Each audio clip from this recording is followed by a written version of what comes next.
Well, hello, and welcome to another exciting edition of Route 30 Harley-Davidson Shop Talk. I'm Tommy Hall, alongside Drew Baker, the parts and accessory dream maker, who Drew is a service writer here at Route 30 Harley-Davidson, along as a parts associate who has a wealth of experience and knowledge here in the Harley-Davidson space. Drew, how long have you been involved with Harley-Davidson now? Oh, we are going on just about 5 years now. So, I've been suffering for 5 years already. well, suffering, call it what you will. So I've worked with Drew for 5 years now, seemingly. I came with the buildings. But today, again, as you can probably tell, we are in the early parts of the spring season, and that means motorcycle season is getting underway. And as you start making your way into the dealerships to get a head start on your projects, get your bikes out of storage, get your bikes out of service, change your fluids, all that sort of thing that us bike owners go through getting our bikes ready for this riding season.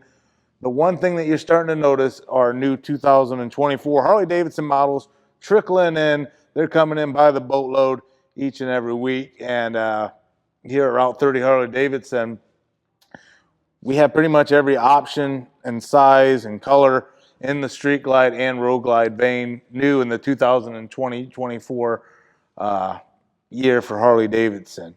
Now, what I like about this year, Drew, is that we have kind of,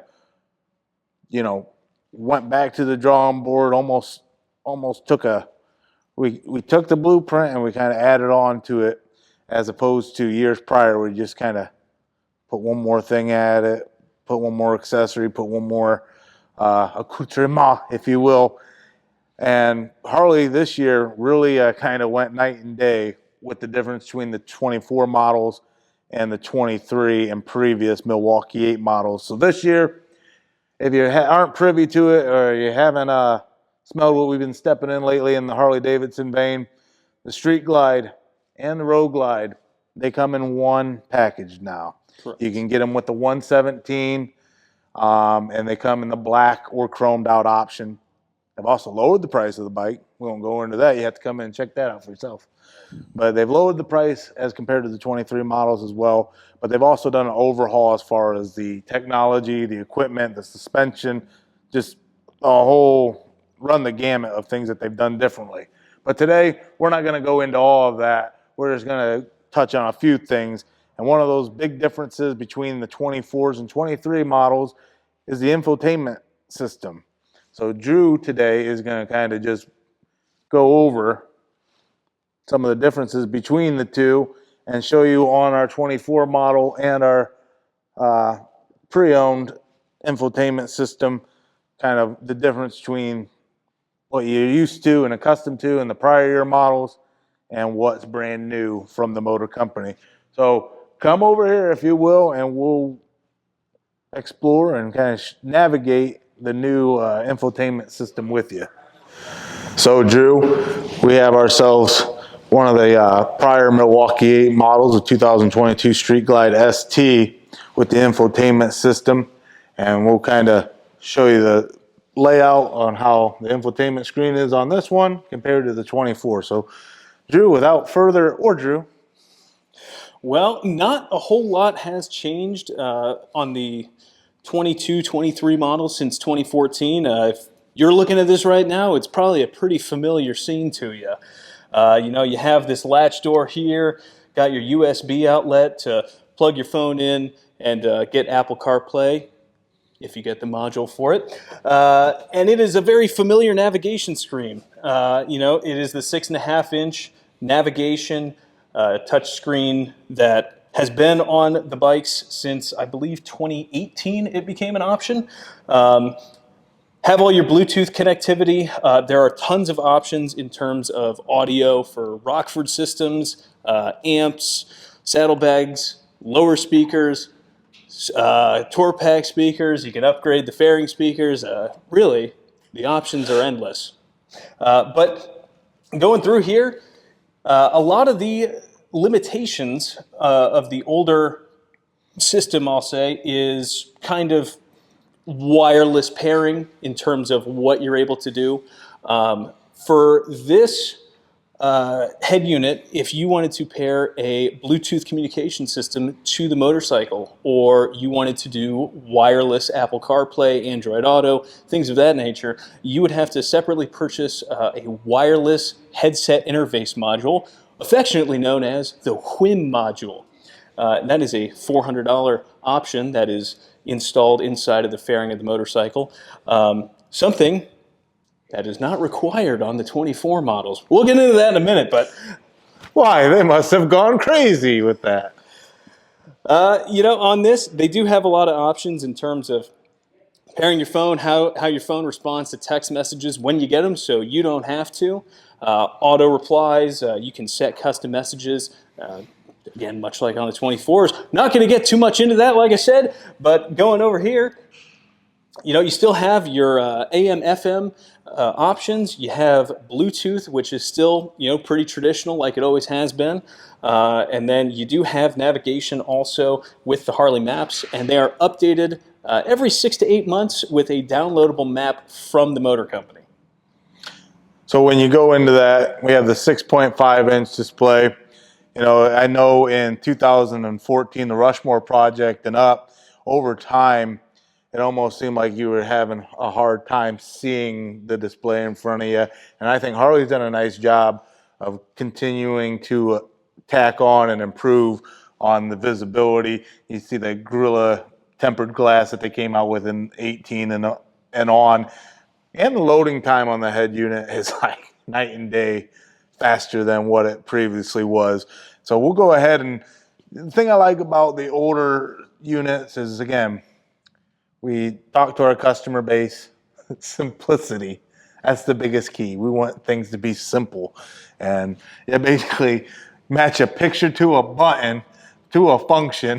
Like if you can't navigate through that, sometimes some of these guys, they think Bluetooth what happens when you eat a lot of berries. This, not so much the case. Even they can navigate easily through that, and it doesn't really change all too much when we go into 24. All right, so this is the big deal. This is the biggest thing of the year that I've seen. The head unit on here completely revamped, tacking Speedo onto the display screen. We've moved from the 6.5 infotainment system to everything being displayed here on your screen, as Drew will kind of go through that with us now and give us a little insight on how this new display works. Yeah, on the old bikes, on the interfering between your gauges, the infotainment system, you could cycle through. Motorcycle through? We'll cut that. We're not going to cut it. You can see everything from your tire pressure on your front and rear, your mileage, trip, odometer in general, speedo, everything like that, as well as a gear indicator.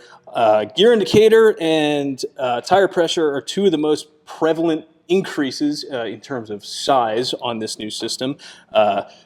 Gear indicator right here, and tire pressure right here. Instead of just being a readout with R or F with a number followed by it, you actually have an indication next to each wheel of the motorcycle. Now, the thing I really like about this is customization options. So unlike on the old models where you had to swap out your interfering, change the colors, do whatever have you, you can actually go into this motorcycle and change the layout of the actual display here. So we can do that right now. Just pop on over to your settings. Go to display. Change the layout. By default, they come on the cruise layout, but with a few easy switches, we can change it. So if we go over to sport, has your speedo right in the middle, tachometer, gear indicator, odometer, kind of cuts down on all the clutter on the screen and really lets you focus on the most important information of when you're riding. Other options include Tour, which gives you, it's kind of set up so that Navigation is the main focal point of the screen. Obviously, you have your fuel and your miles per hour over here, but you're not really concerned with your tachometer when you're droning on for miles and miles across the country. So really nice that they added these customization options straight from the factory and made it really easy to fit your riding style. But other options do include, obviously, Bluetooth, as it has been for the last 20 years. You do have a lot of the same pairing options with your phone in terms of sending messages to people by default, customizing those options, and setting favorites and contacts and all that other jazz that might really get you going. But the really exciting thing with these is audio options. Now, unlike on the older models, there isn't the lower fairing. There isn't really much of options in terms of tour pack speakers. But what they do make up for in lack of options is just absolute raw heart thumping power. So options on these include, you get the Rockford Fosgate Stage 1. You could go with the Stage 2.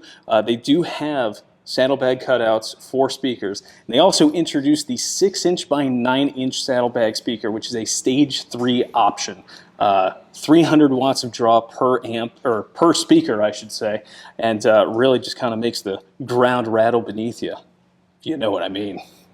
Oh yeah, absolutely. I'd be playing my Miley through the neighborhood at sickening and obnoxious levels, especially with that Fosgate system. I've heard that in action. My brother, he threw the parts book and the Rockford Fosgate book at his bike, and then the 500 miles that he's put on his bike in the past 2 years. That sound system actually sounds pretty good.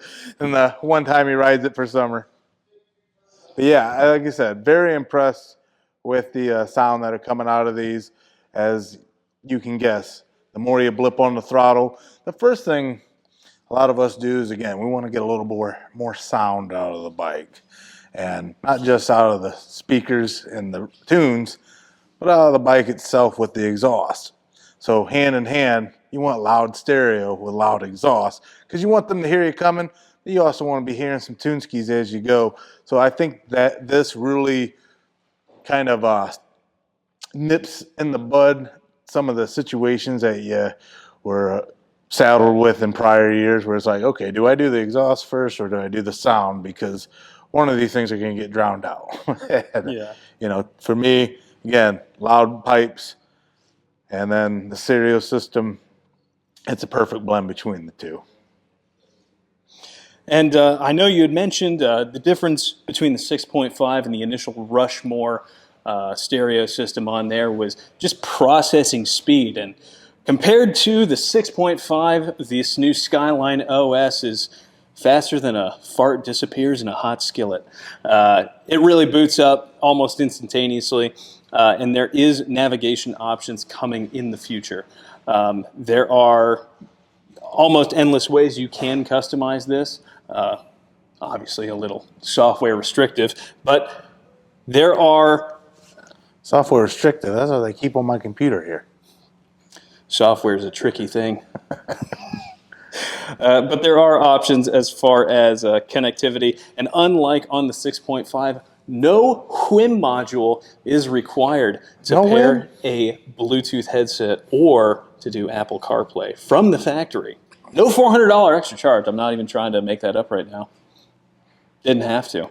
Wow, that is a big thing too, because a lot of times people will get their CarPlay or have that option turned on when they have their bike service and they didn't even know that that was an option that be done on the bike. So automatically something that you can put with the bike, as well as kind of skip through the different modes. You can really customize the ride to your preference, even down to, like Drew talked about, what you find important on the display screen as you ride. To me, I don't know if Speedo's that important to me. I just Grab a handful of throttle and rip it. Yeah, because with this 117, the biggest thing I've noticed about the new motors is it's a torquey bastard. Oh yeah. So, you know, you can get lost in the gear pretty quickly. They're not screaming at you. You got a lot of play between the gears, but that's where that gear indicator the dummy the dummy screen. It tells you what gear you're in anyway, so you really can't be too at fault if you don't know where you're at in the gears at that point. So you even have that on the screen as well. I mean, just about everything that you could wonder with your bike, like Drew mentioned at the top, tire pressure monitoring system. It even keeps track of that. So if you have low tire pressure, it will prompt you on the screen to, hey, let's get somewhere and get some air in this tire or fuel or whatever, you know. Well, if customization is what you like, I know you mentioned all the wild torque on these motors, and favorable conditions aren't always the norm out there. You know, it could rain, you could run into snow, cold road surfaces, and you won't always have that grip. But Harley-Davidson has finally introduced rider modes to this. So electronic throttle, there are 4 rider modes, 3 of which are presets from the factory, and 1 you can customize to your riding style. So there is a rain mode, which will kind of beef up that traction control response and kind of cut throttle response so you're not slipping and sliding in and out of turns or anything like that. There's a sport mode, which kind of gives it a little bit more pep in the step. And the third one is a standard, which is kind of just the regular 117 response that we've all come to know and love over the years. But I think that it's a phenomenal motorcycle, and I think it'll make a lot of people happy. Well, as you touched on, display screen and the head units on these bikes, but you know, again, come on out, take one out for a test ride. Night and day difference between not only just the suspension adjustments as well. You got a whole different seating option. The 117 is standard on these bikes as well. You got the custom options where, again, the controls are completely revamped. Come out and, you know, take a look at what's changed on the display as well. I mean, you get different color options. We got about every color option in the palette for Harley-Davidson in the 2024 model year. So, I mean, just very impressed with the 2024 models. And the only way that you can really put your stamp on approval is to get your ass out here and take a test ride on one. I'm telling you, that's going to be the real way that you tell a complete night and day difference between of what you're used to and what Harley has coming down the pike. But until then, Drew, I think that's going to do us here for this edition of Shop Talk. I'm Tommy Hall. For Drew Baker, we'll catch you on down the road. See you guys.